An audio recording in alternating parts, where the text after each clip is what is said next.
Welcome, everyone. It's 11 a.m. on February 3rd, 2023, and we're here for our weekly community development meeting, about 25 hours late, but we'll get it handled. So I'm calling this meeting to order. In attendance are Commissioners Brooks, Matari, and Duncan. Are there any changes to the agenda? All right, hearing none, my opening remarks are to publicly thank Ms. Woodard and Mr. Granrath because I think they're doing a phenomenal job, and I really appreciate their reasoning. And so I just want to publicly thank our two hearing examiners for doing such a good job that, in my opinion, I can make better decisions because of their analysis. So, all right. And conflicts of interest? None.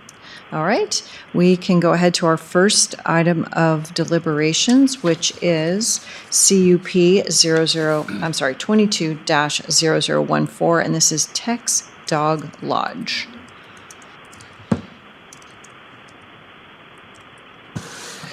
Good morning. For the record, Vlad Finkel with Kootenai County Community Development.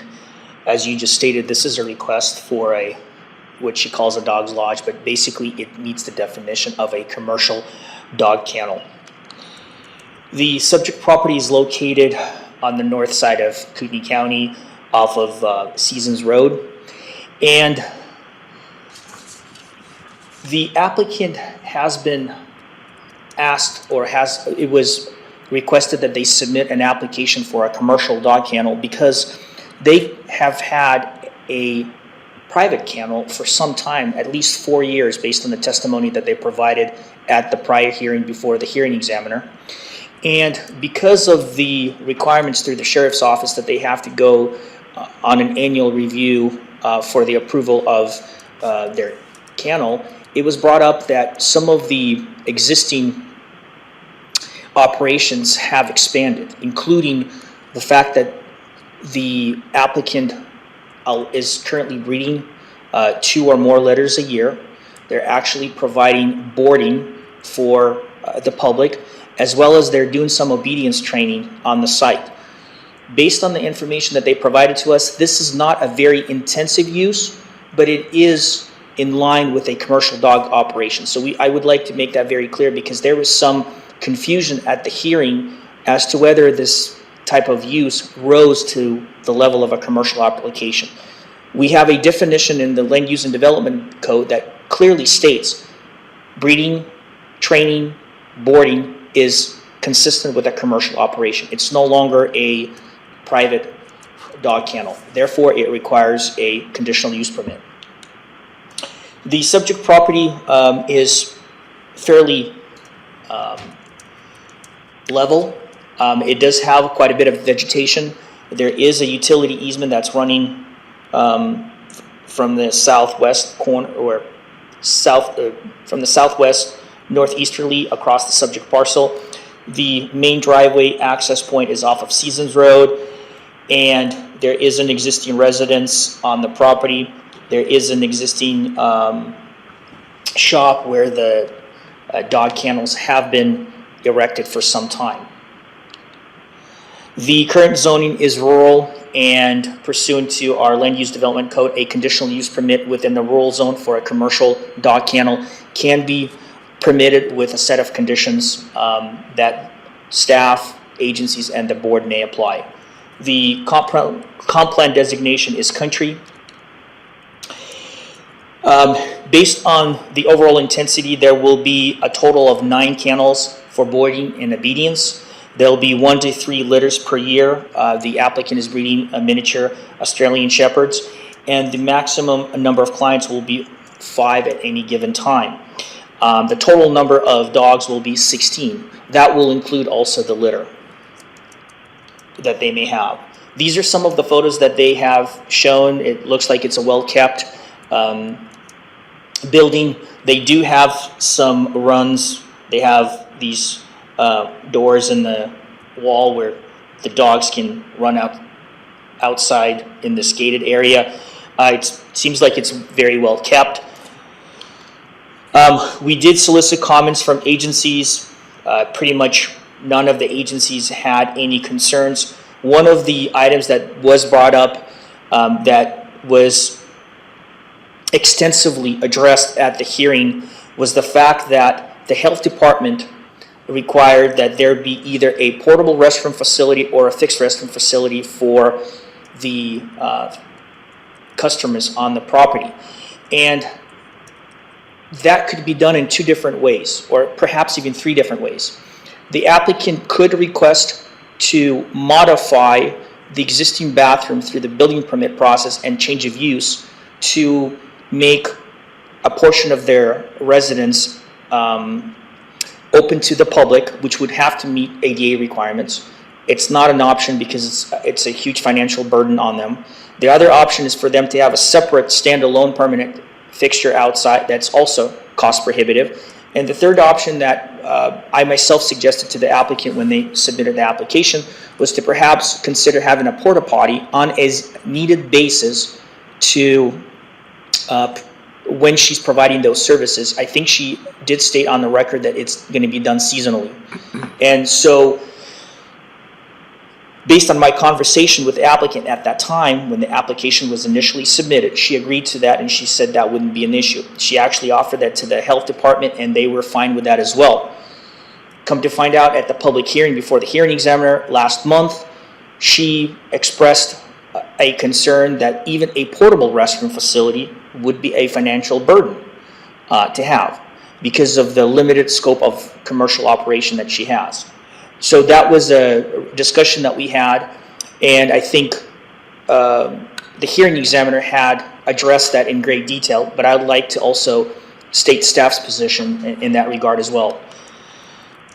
So during the public comment period, there was only one comment in support. Very little there was no opposition, and there were numerous people that showed up in support of this application. We believe that this application does not pose any impact or very minor impact to environmental conditions, social, economic impacts of the adjoining community.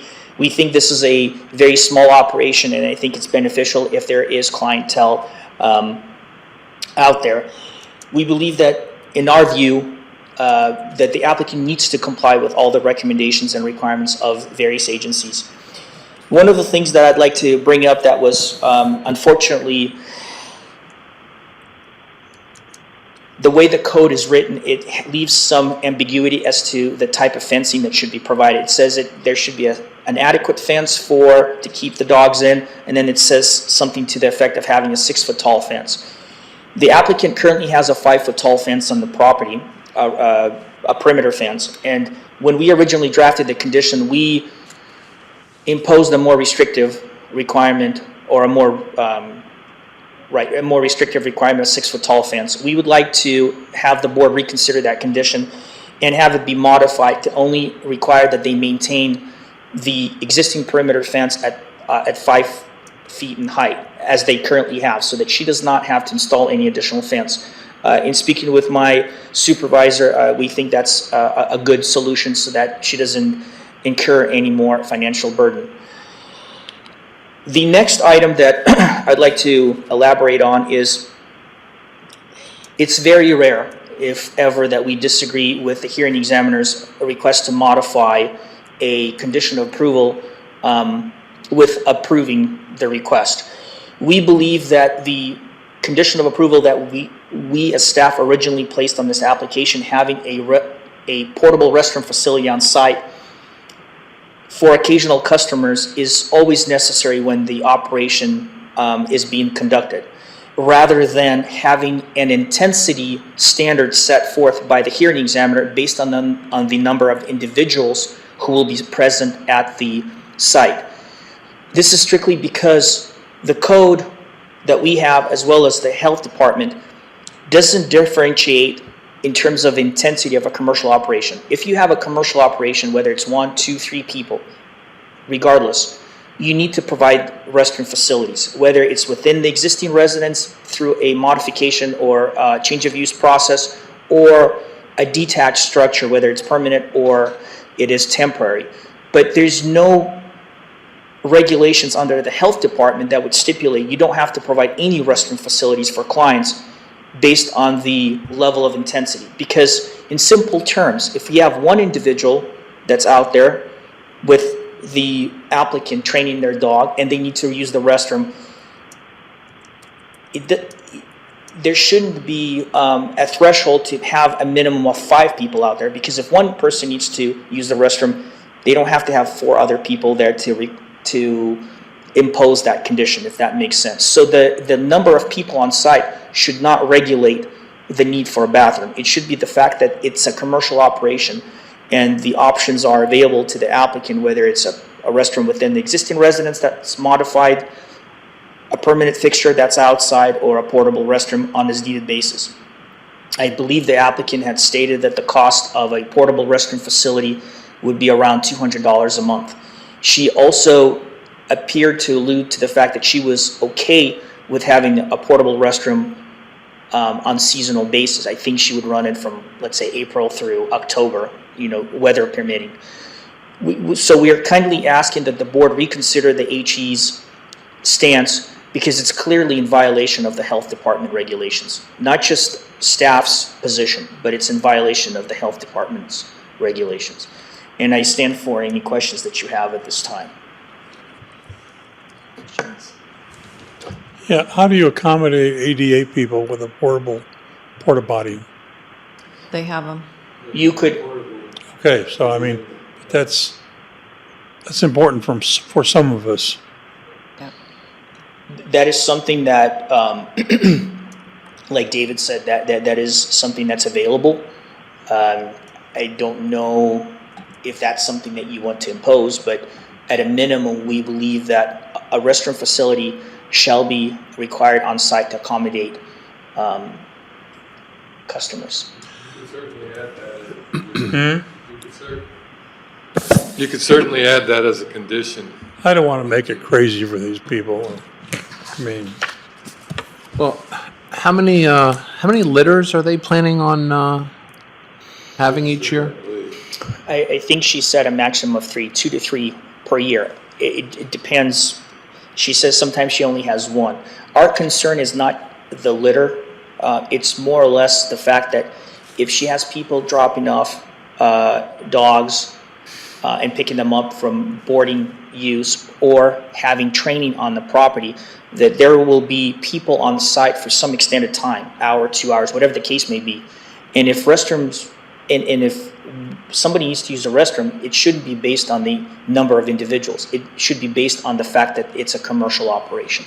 Well, it's also the fact that you have people who are going to be showing up to the property to inspect the place, to look at the litters, to maybe or maybe not say, I want to reserve a pet. I've done this before dealing with breeders, especially if you have to drive a long ways. The chances of using a restroom are going to be great.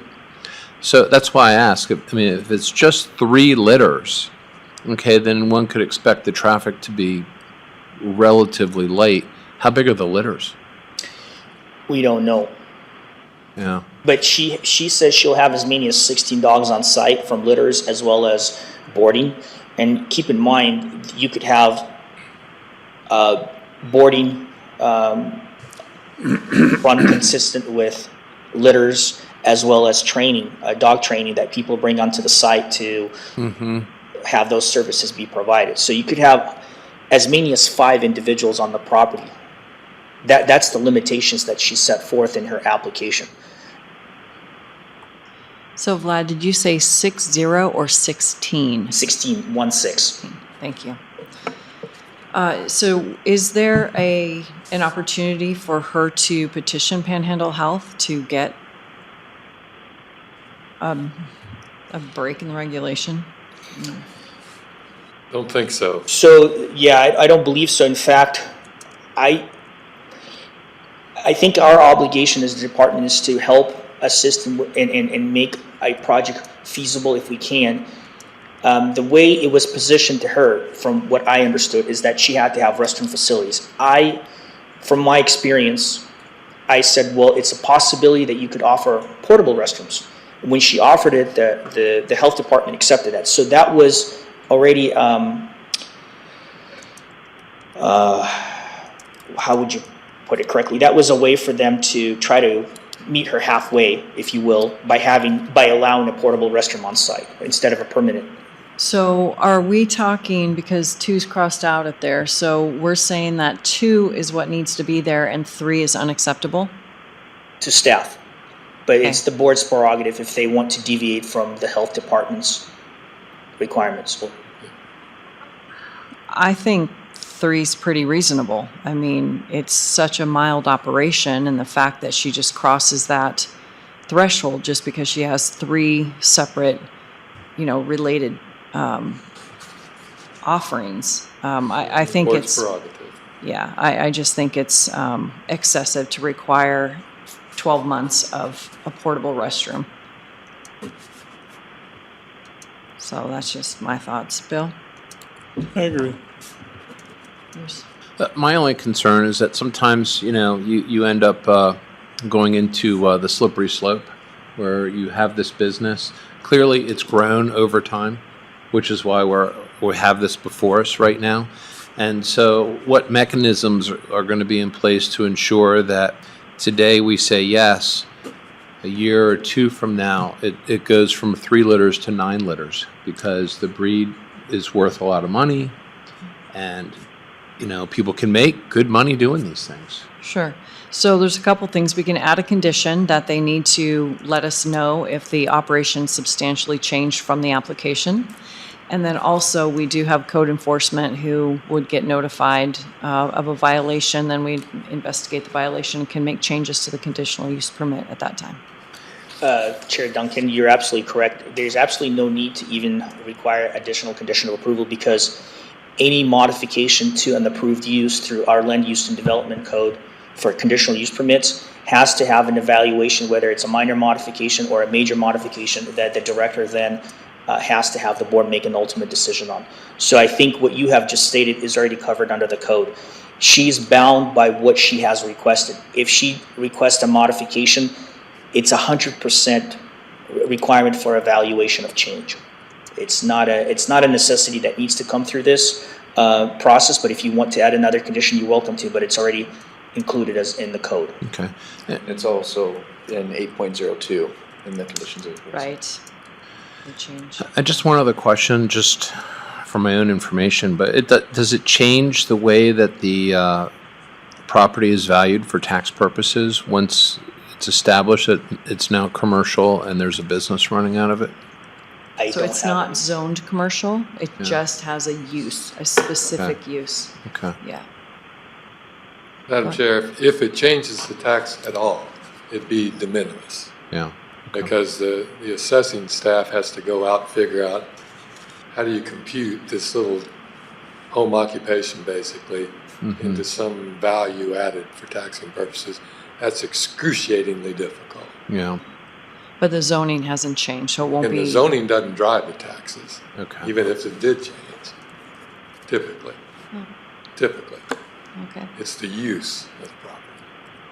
All right. I know we have a few lots out there that all of a sudden have 10 or 15 trailers on them where they're collecting rent. And Yeah. so that's where the question is kind of geared towards is these individual one-offs where there's a revenue stream now being generated. So, okay. All right, and then in our packet, so condition 8.06, I would recommend be changed to that 5-foot, and how staff has recommended it as well, so. Okay, any other thoughts, Bill? No. Bruce? No. Okay, so in my estimation, I would be happy to approve this project with the hearing examiner's suggestion for condition 8.03 and then for staff's recommendation for 8.06.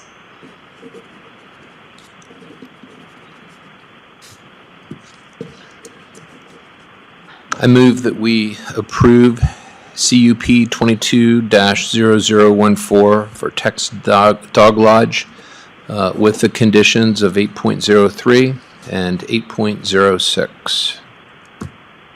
As, I second the motion. Bill Brooks, Aye. Commissioner Matari, Aye. Chair Duncan, aye. All right, so staff understands the We got that. direction for the two things. Thank you. Okay, item 2, and this is a variance, VAR 22-0005, Laurel Adams Lot. And Vlad, I guess this is you again. Okay.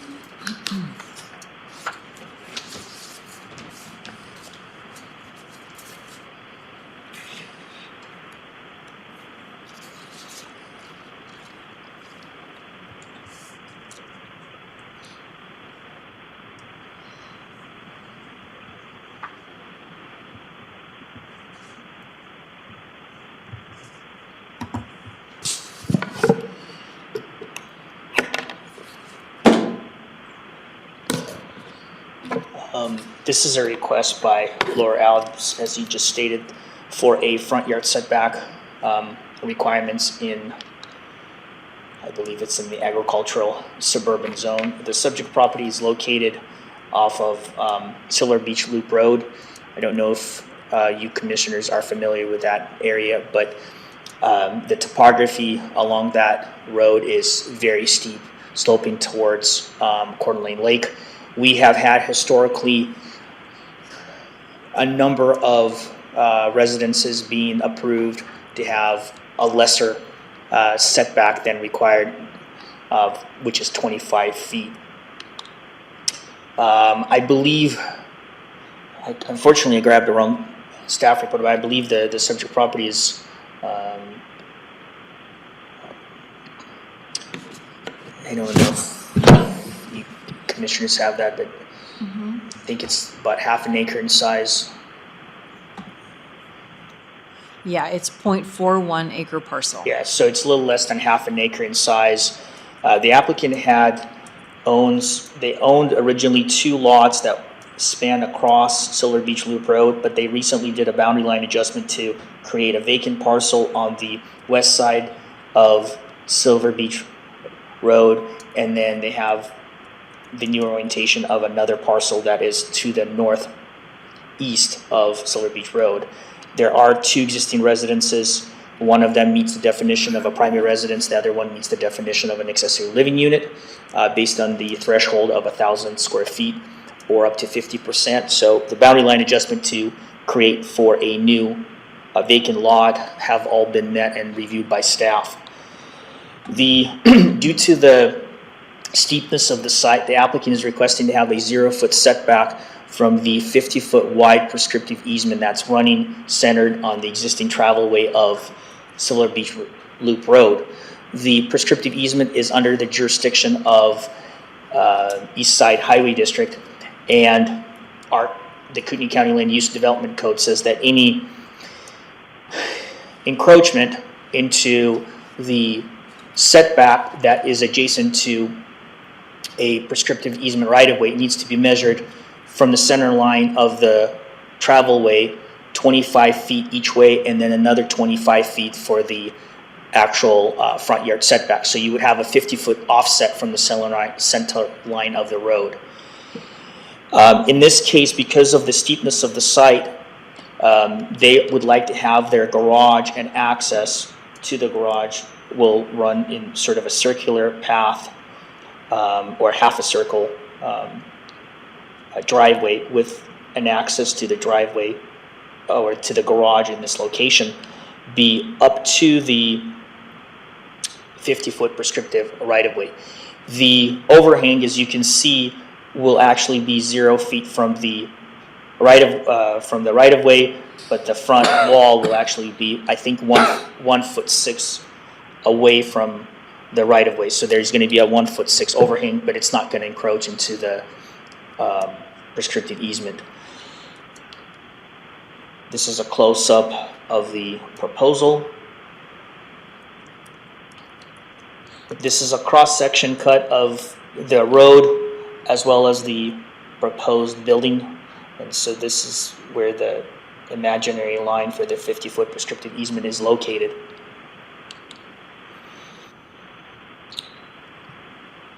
I believe some of the improvements that were originally contemplated, like a walkway around the front of the house, will not be permitted by the highway district. In fact, They don't allow any improvements within their right-of-way, but this is outside of our jurisdiction, so when the applicant applies for a building permit, the highway district will comment on that and will make a determination whether they will allow walkway within their right-of-way or not. I don't know if Commissioner Murtari is aware of this, but I'm sure that Commissioner Brooks and Chair Duncan are aware that this area has been prone to a lot of slides and a lot of movement. That the soil conditions on Silver Beach Loop Road are of a concern to staff and have been historically a concern to staff. I don't know if you recall, but about a decade ago, the director had to condemn one of the residences to the north of this site, just below Syringa Heights subdivision, because of the shift in the hillside. And so the reason I'm bringing this up is we always require that as part of any application, whether it's a variance request or site disturbance permit or a building permit, due to the nature of soil conditions in that area and slopes exceeding 15% grade. In this case, I'll show photos. There are slopes. It's just a cliff. You're looking at a 45-degree angle. That they submit a comprehensive geotechnical analysis to evaluate the soil conditions and whether the site is conducive to development. And they set forth specific requirements for future site disturbance, grading, stormwater runoff, footings, foundation, and structural conditions or structural features of future residents. During the agency comment period, we receive comments from all the agencies. They're pretty much standard, really no concern. One of the features that the fire department has been historically requiring that there's no parking sign in front of the residence because of the narrowness of the road. It doesn't, the parked vehicles don't impede traffic, so that's a pretty standard condition. The applicant is amenable to that. The subject property is located within the city of Coeur d'Alene area of city impact. The city had no concerns either. There were no comments at all on this request. It's pretty rare, but it seems like it's this is the way that that area has been developed for a number of years, several decades, and it doesn't appear that this will be a huge change. It will be consistent with the existing development in the area. We do support the application. Otherwise, you couldn't build on that property, or you could build something fairly small that would be probably inadequate to reside in. But that's also a very subjective matter. As I stated, they have a geotechnical report that evaluated the property. The hearing examiner heard this request on January 5th of this year and subsequently recommended approval of the request. As I recall, there was nobody at the hearing in front of the hearing examiner except for the applicant making their case.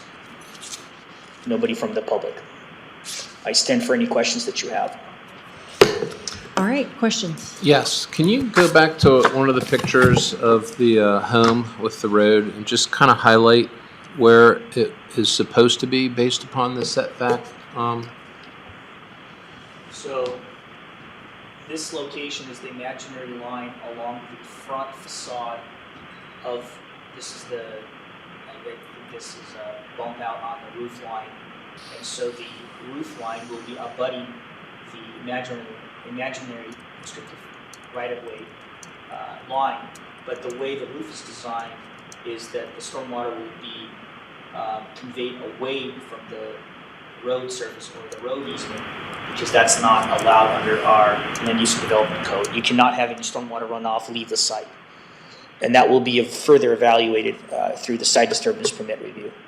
But your question is, how far back should it be? Yeah, how far back? 25 feet from there. So it'd be 25 feet. So technically, I apologize if I misunderstood the question. So technically, if the variance is not approved, Okay. the house would have to start here and we would be hanging over it. And why do we have the setback? So that's a good question. The setback is primarily to have an orderly development that would ensure that you have appropriate setback distances from property lines. In addition to that, you also provide for fire protection needs so that residences or structures are kept a distance away to preclude from having a fire erupt and damage adjoining parcels. But primarily it's done from planning standpoint for an orderly development of a community with certain expectations, if you will. And Director Callahan can hopefully chime in on that one as well. Most communities have front yard, rear yard, side yard. It varies, but the standard number is typically 25 feet. It's evolved over the last 100 years of planning based on the notion of health, safety, and welfare, and that most communities ought to have some little bit of light between your road and where the house is. But every community has the same standards we have to allow for variances. Truly the long-term best fix for this area and other areas is just create a zoning overlay and allow people to build right up to the front yard without a setback. We just haven't gotten there, frankly, because we've been short-staffed and haven't been able to deal with it. Yeah. I mean, just what's the purpose of having something if we're going to always say, let's just make an Don't exception, disagree. make an exception. Well, especially in areas like this where we've made multiple exceptions. Yeah. So it's been on our long-term agenda, but I just haven't gotten there yet. So, Bill, questions? No, I mean, we've made how many exceptions? Over the years? Yeah. I'm not sure, but Yeah, it's a lot. more than 3. Okay. Yeah, actually, it's been a while, but for a few months or a year, we were doing this quite often with a couple different neighborhoods. So it's consistent with the neighborhood. And so to deny this when all the other ones have been approved I think it's problematic. I think they would win in court if this was not approved. And we actually, the last board asked community development when it suited their time, which, yeah, you're busy, to do an overlay. So these particular neighborhoods would not need to come before us anymore because it would be part of their zoning to be able to do this. I understand. I do. And If it's of interest, we could talk with our consultant about adding this as one of their jobs. We just have to pay them for it. Right. yeah. I mean, to me, it's building is slowing down a little bit, and so I don't think it's much of a concern. Plus, I think this area is nearly built out, isn't it? For the most part. I believe there may be one or a couple vacant parcels, but yeah, it's pretty much built out. In fact, the most recent ones, we approved 2 variances next to this property, I think in 2021. Yeah. So it's just characteristics. I mean, same thing around Hayden Lake. Right. So we're always doing that, and Lakes Highway District's fine, and same with this area. So, any other questions? Nope. Okay. So, in my estimation, this is just this neighborhood, and I think it should be approved as presented. Thoughts? No, I mean, the precedent has been established. I understand that. It's the question is, are we guiding it, or are the projects guiding what we're doing? And it sounds like the projects are guiding what we're doing. So Well, it's an affluent area, so if you want a house that matches the neighborhood, this is what yeah. usually tends to happen, is the variance. So, yep, Motion. I would take a motion. I move that we approve variance 22-0005, Laura Adams lot. I second the motion. Bill Brooks. Aye. Commissioner Matari. Aye. Chair Duncan. Aye, all right. Variance has been approved. Our last item is MSP, which is a major subdivision, 22-0004, Lakeshore Estates. Lakestone. Oh, Lakestone. First, Okay. Guess I should use my glasses.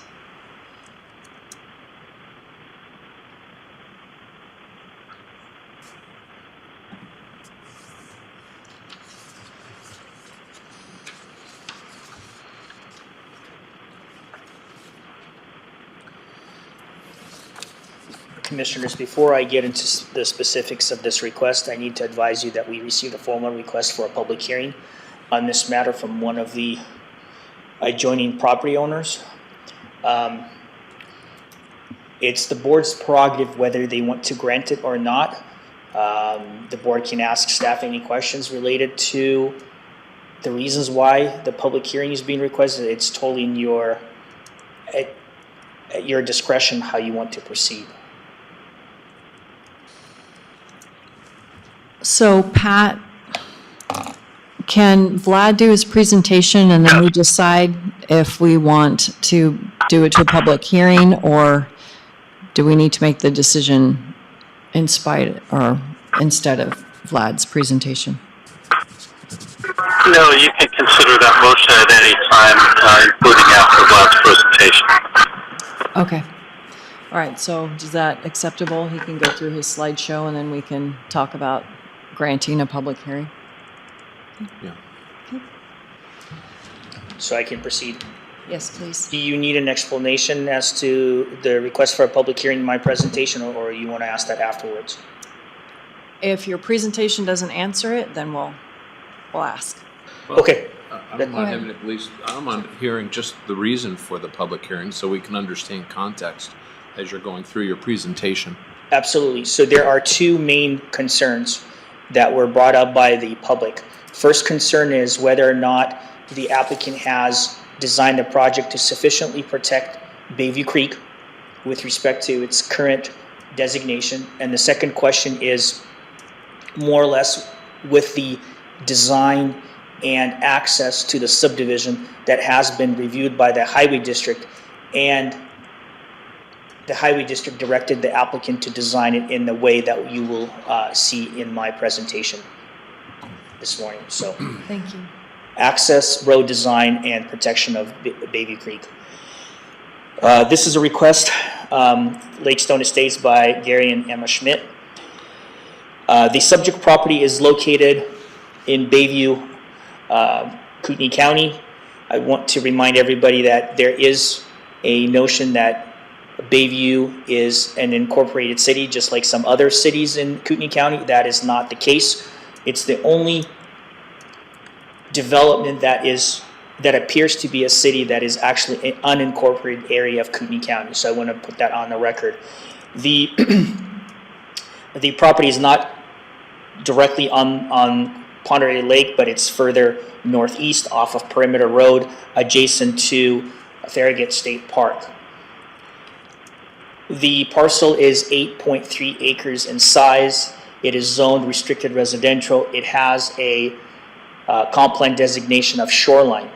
Some background history that I'm sure you have read in the record is that this specific site was the subject of a previous major subdivision application in 2006, and in March of 2007, the former owners received an approval for a 29-lot major subdivision, which is more intense than the current request.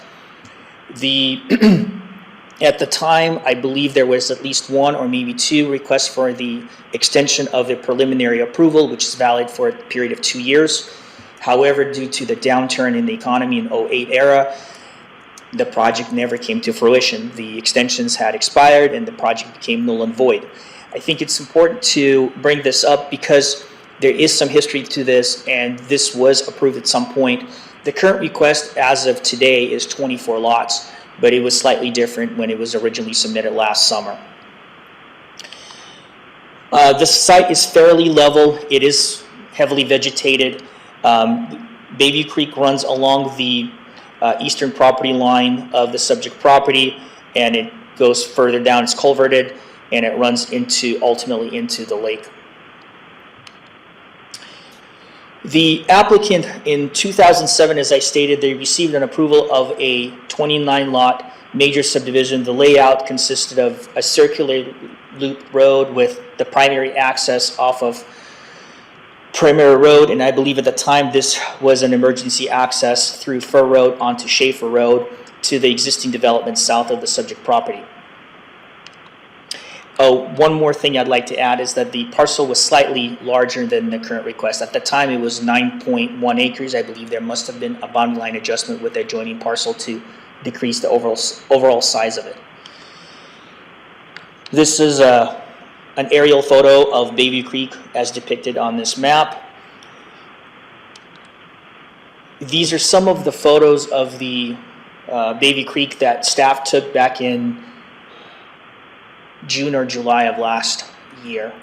You can see that there's significant amount of water flow, and it's culverted across under Perimeter Road, and then it flows through some parcels to the south into Ponderay Lake.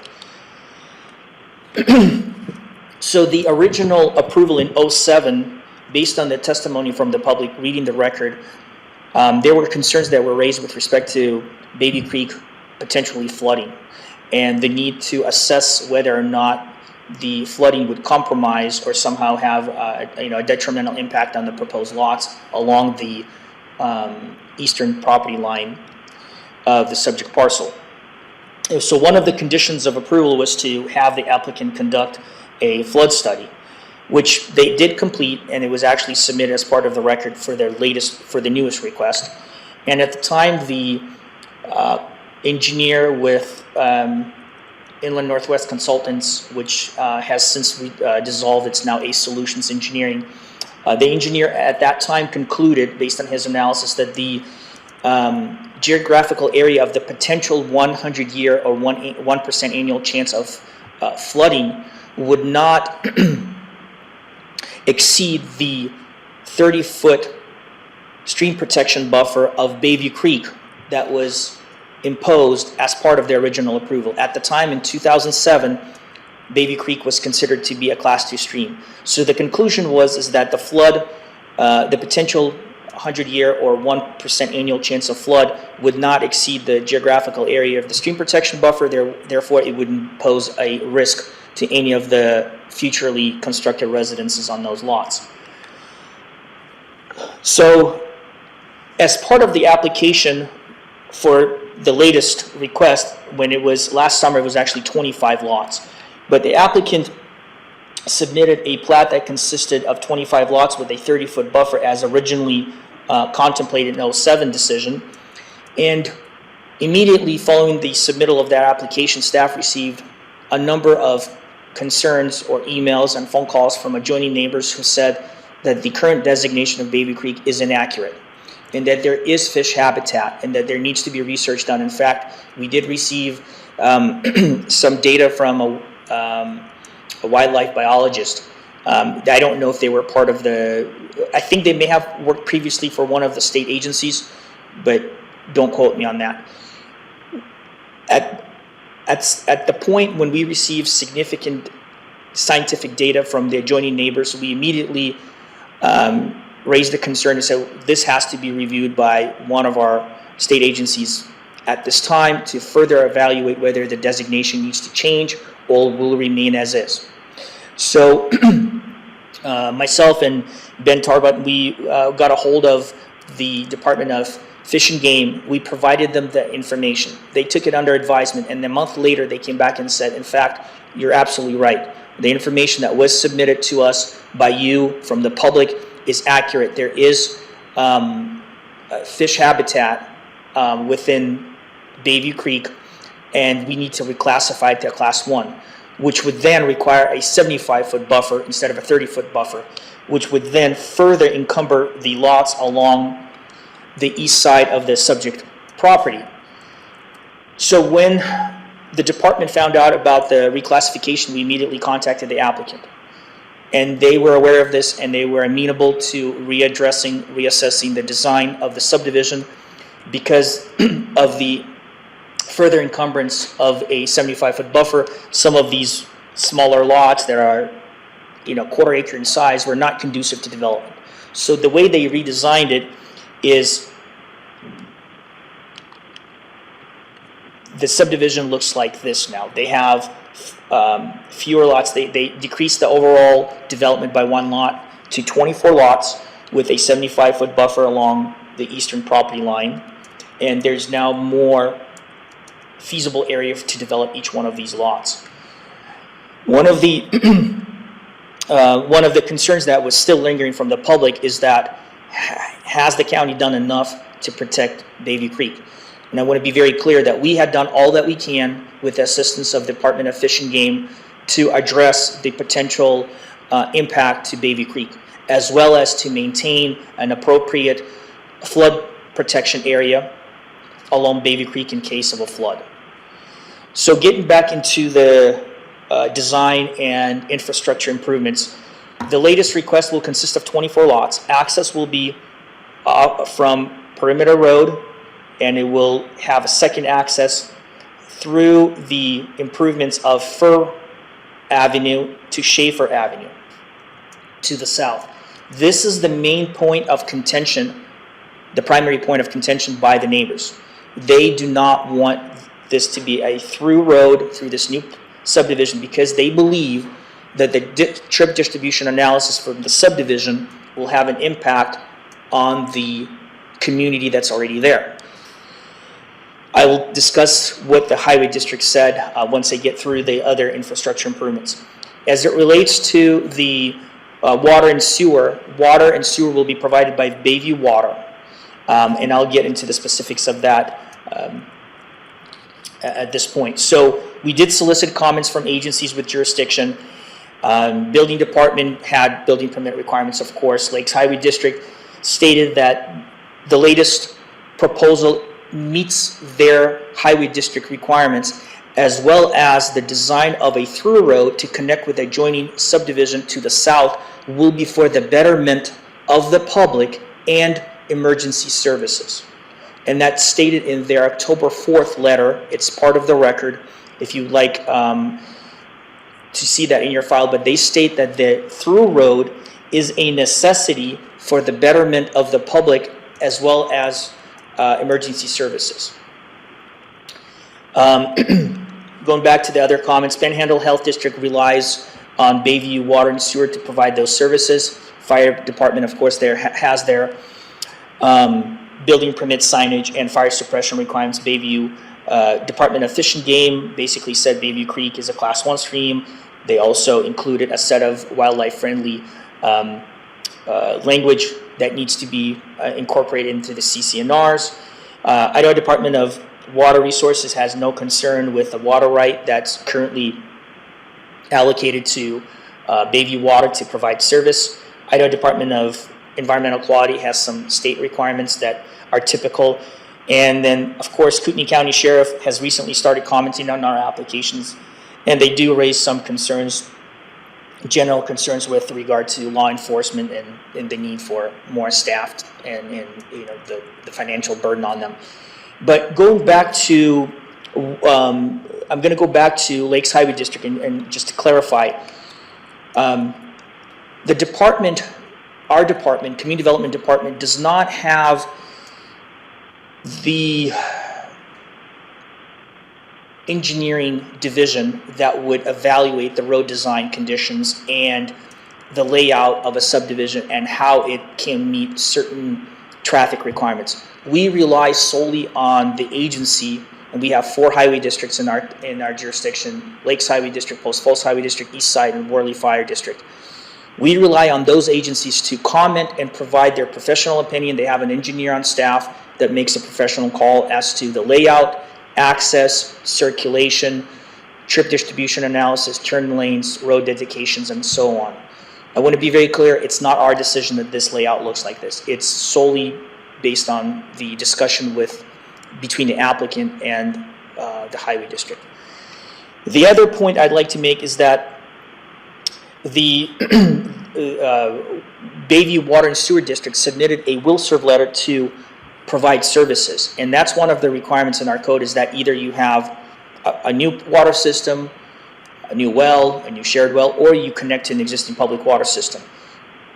The district wrote that they have the reserve capacity to provide service to this subdivision. What that means is that they're currently going through their master plan analysis and making improvements to their facility aside from this project. And so one of the conditions that we did impose is that in addition to the improvements that the applicant will need to make with respect to water and sewer mains, that they submit evidence into the record to us that Bayview Water and Sewer had made their own improvements in order to facilitate for adequate water pressure to service this subdivision. There has been concern from the neighbors that there's not adequate water pressure. And so this application heavily relies on having Bayview make their own necessary improvements before this project could move forward to final plat. So these are some of the additional photos of the property in question. It's fairly level. This is a view from Perimeter Road looking east. These are some of the other photos. It appears to me that this may have been logged at some point, but it does have some, relatively new trees on site. But for the most part, it's still fairly well vegetated. So as part of the final plat, they will have to have a wildfire mitigation plan approved by a fire official and incorporated into their CCNRs. During the public comment period, we received 3 comments with concerns. All those concerns were related to Bayview Creek, which we believe has now been resolved, and 19 additional comments just in opposition of the request. Public concerns were with respect to Bayview Creek, additional traffic, potential flooding, lack of sufficient water pressure. So I believe I addressed those items in my presentation. Staff analysis is that the applicant has revised the plat to provide a 75-foot protection buffer along Bayview Creek Class 1 stream. The stream protection buffer will adequately address flood study findings that were made as part of the original approval in 2007. The proposal is compatible with the surrounding residential development in Bayview. As you know, the majority of the residential lots in the Bayview core are quarter acre in size or slightly more. The proposal is less intense than the 2007 approval. The project complies with the comprehensive plan shoreline designation. The applicant will be required to comply with agency requirements of final plat review, and the applicant must submit documentation from Bayview Water and Sewer District confirming district's upgrades not associated with the application, and the applicant shall either construct the infrastructure improvements or submit a bond in lieu of those improvements to the county or agency with jurisdiction prior to plat approval. That's a lot of information, but I would be willing to answer any questions that you have. Questions? Yes. Do you have any pictures near the buffer zone that go toward the creek? The only photos I have, Commissioner Matari, are the ones that staff took, and this was along Perimeter Road. So we didn't actually walk the site because there's an embankment, and so we took these photos with a colleague of mine last summer right along Perimeter Road. Commissioners and Vlad, on slide 7, there's some photos of the creek. Slide 7.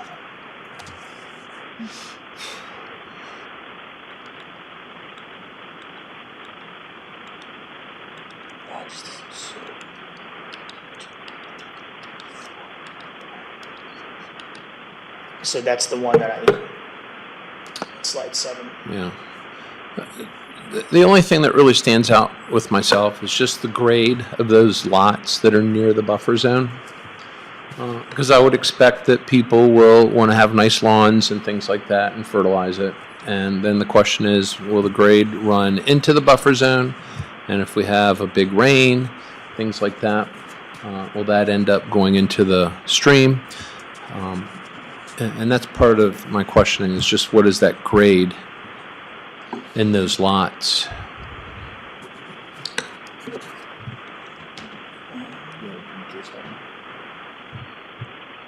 We do. I have the case file up. What particular map are I we would looking have at? to see. I would have to look at Contour, IMS slope, to see. stormwater. Can we access IMS through here? Here's I know it's less than 15%. I think it's 0 to 8%. page 72 of 184.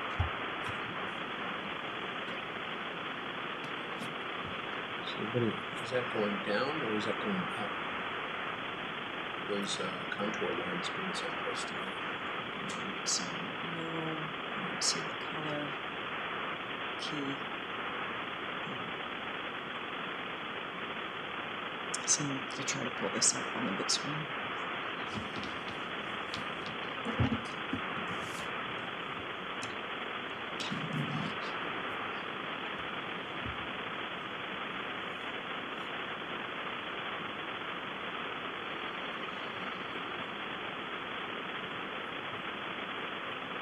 Should be page 72. Yeah, it actually looks really dreadful in the stream buffer area. It's actually a little steeper where, closer to the road on the east side. Okay, so maximum 15% slope is the green, and then yellow is 15 to 30, 30 to 150 is red. So which way is it?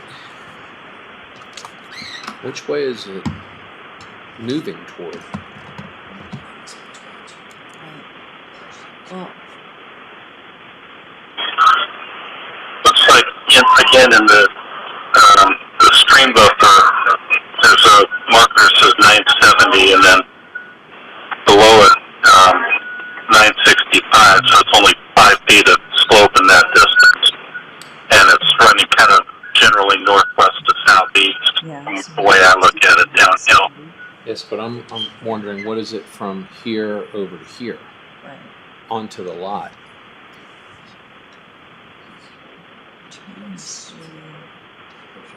975 to 970.